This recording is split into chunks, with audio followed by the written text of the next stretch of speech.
In this video, I'm going to show you how to install this 6000 BTU Midea air conditioner. This is a model number MAW06R1WBL-T, but the install should be similar for Mideas of this type.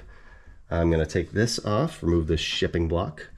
And the first thing I want to mention with this, and with any AC, is if it was stored on its side or on its back or anywhere besides this position, after you install it, you should wait 24 hours to turn it on, because if it was stored like that, there's something in here that makes it so that it could potentially break.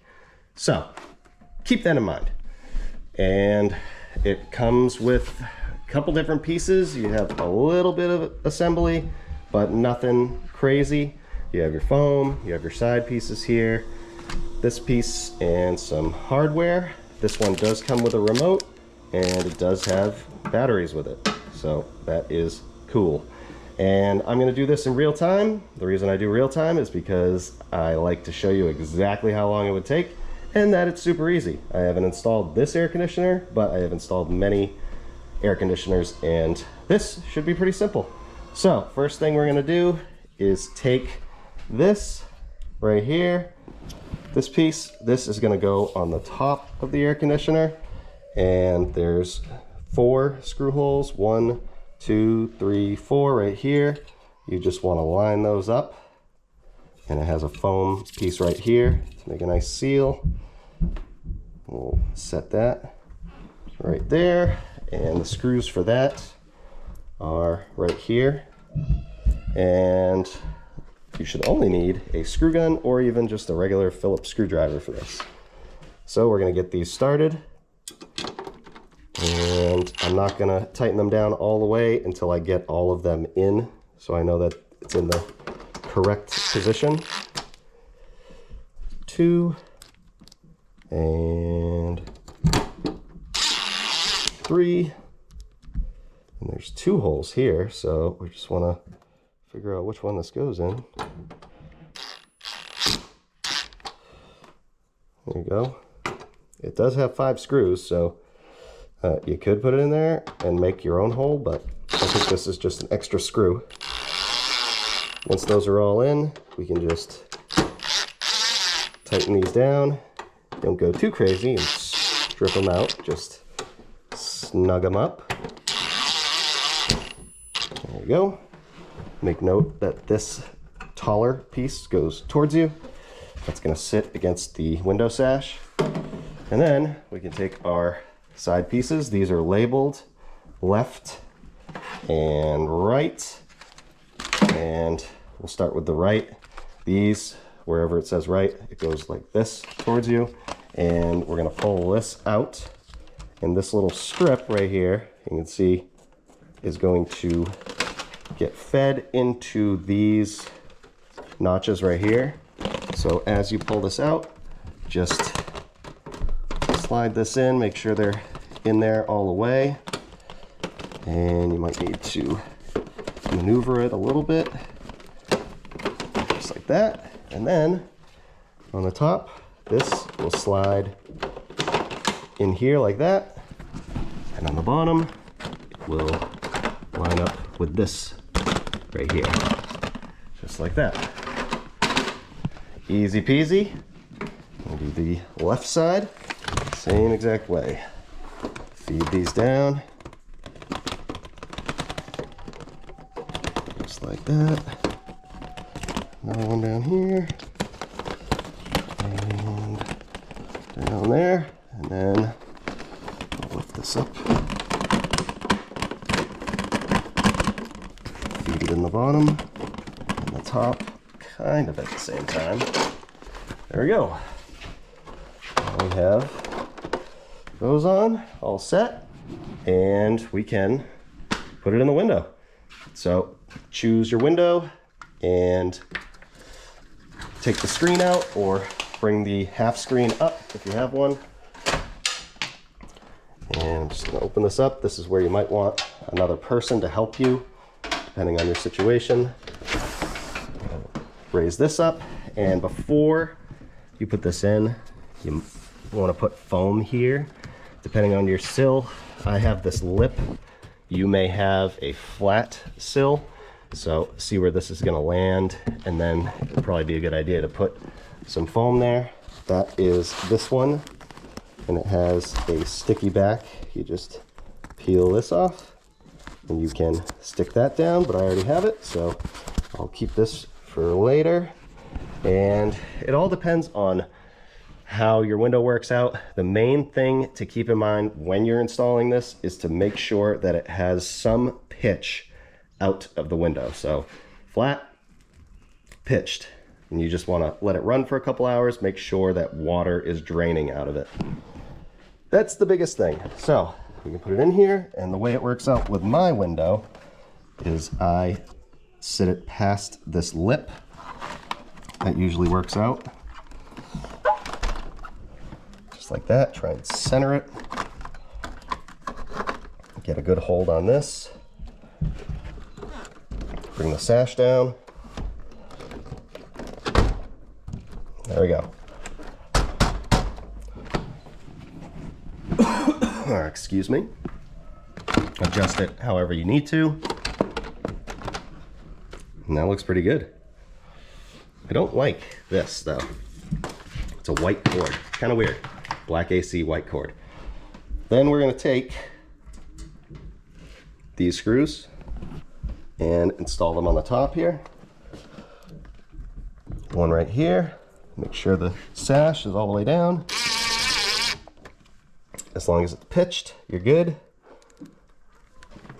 Then on the sides, I already have holes here, so you might need to get bigger screws if it strips out. That one kind of stripped out, but that's okay. I'm gonna hold this up, try and get it nice and tight to the side, and put the screw in. And then they have started including clips like this. So depending on your window, you may want to install these, or you may want to install these. For my window, it works out where these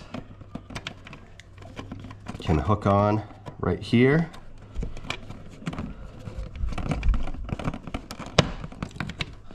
Kind of like that. You could also put a screw in here, but as you can see, this is slotted. So if you put a screw down, it doesn't really stop this from going out that way, but this will hook right on. These ones, maybe if you have a vinyl window, this can come down and then you can put a screw in this way. But these ones are gonna work for me. I'll do the same thing on this side.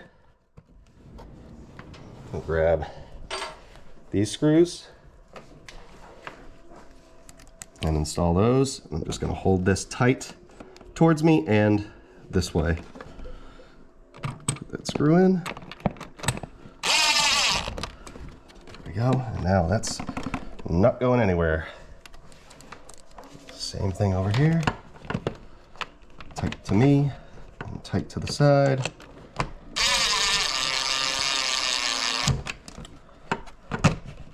Was at a little bit of a funky angle, but you can also lock it over here. I'm sure would probably be better. I just went in the same place as my other ACs. But this might go all the way down. Let's see, maybe not. Yeah, either way, that works. And then this bracket. I love that they include this bracket in these ACs now. And same screws. This bracket is going to go up here where you can see those holes. So I've done this a time or two with different ACs.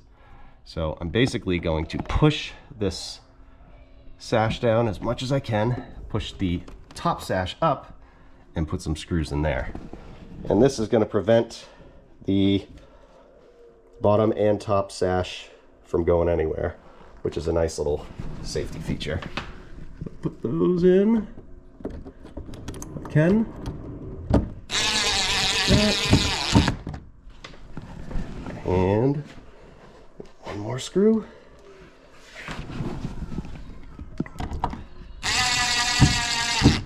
go. Now that is not going anywhere at all. And then you would take this foam, and I happen to have a piece right here that I've already cut. You can just rip this by hand, but I'm going to save that new stuff for later, maybe next year. And then you can tuck in this foam up here, because now you have this gap between the sashes. Nice place for mosquitoes and bees and bats and everything else to come in. So with that guy, you're not getting in. Tuck this in, like this. And then you can take a look around, see if there's any gaps anywhere. The bottom looks good, nice and tight, just with that small foam piece. You might want to put some foam right here.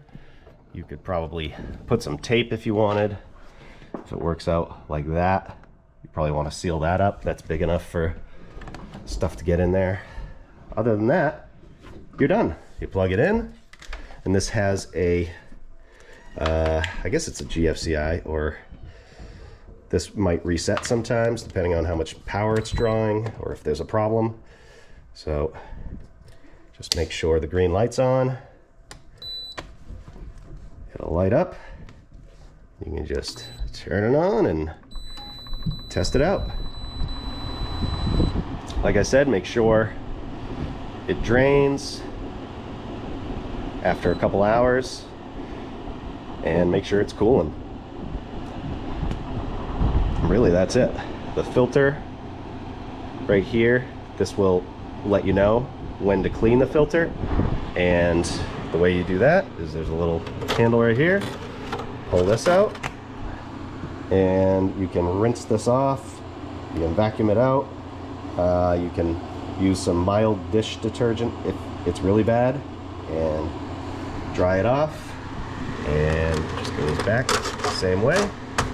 Locks in, and that's it. Again, you have a remote, you have eco mode, you have a sleep mode, and all kinds of settings. It has dry, which is dehumidify, just this regular fan, and I could just tell that the compressor kicked on. So I know it's working, looking good. And if you needed to install one of these yourself, I hope the video helped. Thanks for watching. See you on the next one.